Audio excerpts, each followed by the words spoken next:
અને આપણે પોતાની જાતને પણ સારી રીતે નથી ઓળખી શકતા. તો કેટલો ફેર છે આપણામાં, જીવમાં અને પ્રભુમાં. પ્રભુ પૂર્ણ પુરુષોત્તમ છે, જ્યારે જીવ દોષ સહિત છે. તો સ્વાભાવિક વાત છે, કોઈ પણ એટલી શુદ્ધ વસ્તુ હોય એને પછી મેલી વસ્તુ સાથે ભેળવવાની વાત હોય તો આપણને વિચાર કરવો જ પડે કે કેવી રીતે શક્ય છે. તો એ જ ચિંતા આપણા ગુરુ મહાપુરુષ શ્રી વલ્લભાચાર્યજીને થઈ. ત્યારે સાક્ષાત અડધી રાત્રિએ ભગવાન શ્રી કૃષ્ણ પ્રકટ થાય છે અને મહાપ્રભુજીને બ્રહ્મ સંબંધ મંત્ર પ્રદાન કરે છે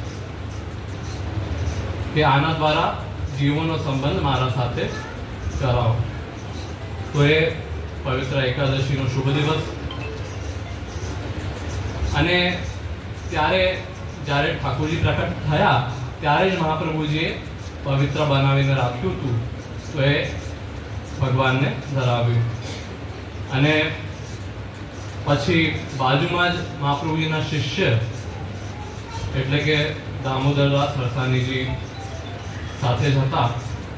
તો મહાપ્રભુજીએ એમને પૂછ્યું કે દમલા તે કશું સુન્યો, એટલે તે કંઈ સાંભળ્યું કે ઠાકોરજીએ શું આજ્ઞા કરી, એ કંઈ સાંભળ્યું? તો દામોદરદાસ સરસાનીજીએ કહ્યું, મહારાજ શ્રી ઠાकुरजी के वचन सुने तो सही पर समझ्यो नहीं. એટલે કે પ્રભુના વચન સાંભળ્યા ખરા પણ એનો અર્થ કંઈ સમજાયો નહીં. એટલે જ પછી ત્યારે મહાપ્રભુજીએ શું પ્રભુની આજ્ઞા થઈ એ બતાવવા માટે સિદ્ધાંત રહસ્ય ગ્રંથની રચના કરી, જેનો આપણે આજે પાઠ કર્યો. હવે એ જ ગ્રંથનું આપણે સંક્ષેપમાં અર્થ સમજીએ. હવે સવિસ્તાર તો નથી સમજતા કારણ કે પછી તો રાત પડી જશે, એટલે ટૂંકમાં જ આપણે એ શ્લોકનો અર્થ સમજીએ. તો શ્રાવણ શ્યામલે પક્ષે એકાદશ્યામ મહાનિશી.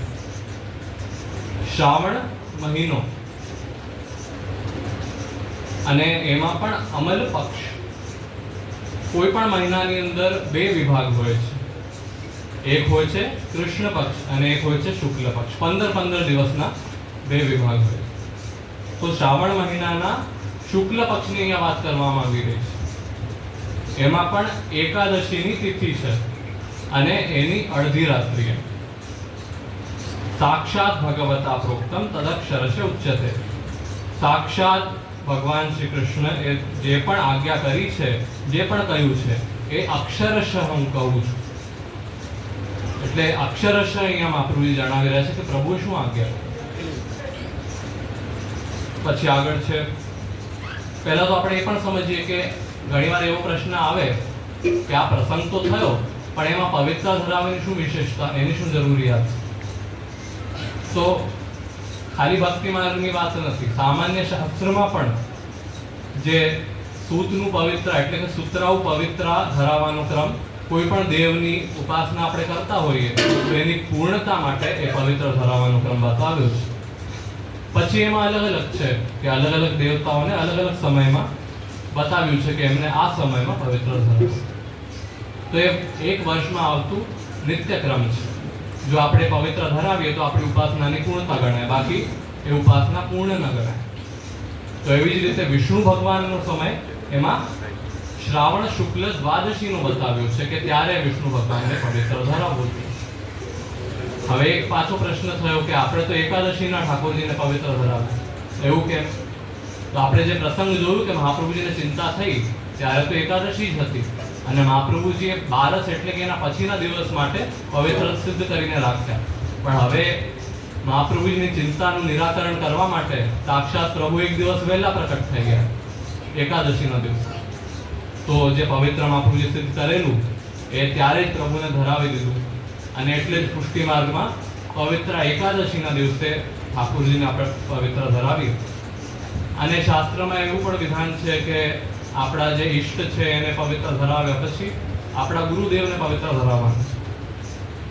તો ઠાકોરજીને આપણે પવિત્ર એકાદશીના ધરાવી દઈએ અને એના પછી 12 એટલે કે દ્વાદશીના દિવસે આપણે ગુરુદેવને પવિત્ર ધરાવીએ. તો એ પવિત્ર ધરાવવાનો ક્રમ અને ભાવ થયો. તો હવે મહાપ્રભુજી જે ઠાકુરજીએ આજ્ઞા કરી અક્ષરશઃ જણાવે છે, બ્રહ્મ સંબંધ કરણાત સર્વેષામ દેહ જીવયો સર્વ દોષ નિવૃત્તિ દોષા પંચવિધા સ્મૃતા. બ્રહ્મ સંબંધ કરવાથી બધા જ દેહ સંબંધી અને જીવ સંબંધી દોષોની નિવૃત્તિ થાય છે. અહીંયા સર્વેશામ શબ્દનો ઉપયોગ છે. સર્વેશામ થી આપણને એ સમજવાનું કે ભક્તિ માર્ગની અંદર સર્વાધિકારકતા છે, એટલે બધાનો અધિકાર છે પુષ્ટિ માર્ગમાં. પછી કોઈ પણ એમાં વર્ણ આશ્રમ એનો ભેદ નથી. ભલે કોઈ પણ વર્ણ જો જીવ હોય, કોઈ પણ આશ્રમમાં હોય, સ્ત્રી હોય કે પુરુષ હોય, બધાનો ભક્તિ માર્ગમાં અધિકાર છે. બધા બ્રહ્મ સંબંધ લઈ શકે. જેને પણ ભગવત શરણાગતિનો ભાવ છે અને એમાં આગળ વધવું છે, તો કોઈ પણ હોય ભલે એ બ્રહ્મ સંબંધ લઈ શકે છે. સર્વ દોષ નિવૃત્તિ. બ્રહ્મ સંબંધ લેવાથી શું થાય? આપણા જેટલા પણ દોષો છે એની નિવૃત્તિ થઈ જાય છે. હવે દોષના પણ 5 પ્રકાર છે. 5 પ્રકારના આપણા દોષો છે. તો એનું વર્ણન આગળ આવે છે કે સહજા દેશ કાલોત્થા લોકવેદ નિરૂપિતા સંયોગ જાસ્પર્શ જાસ્ત નમન પ્રકાર કથન. 5 પ્રકારના દોષ કયા કયા? એક તો સહજ દોષ,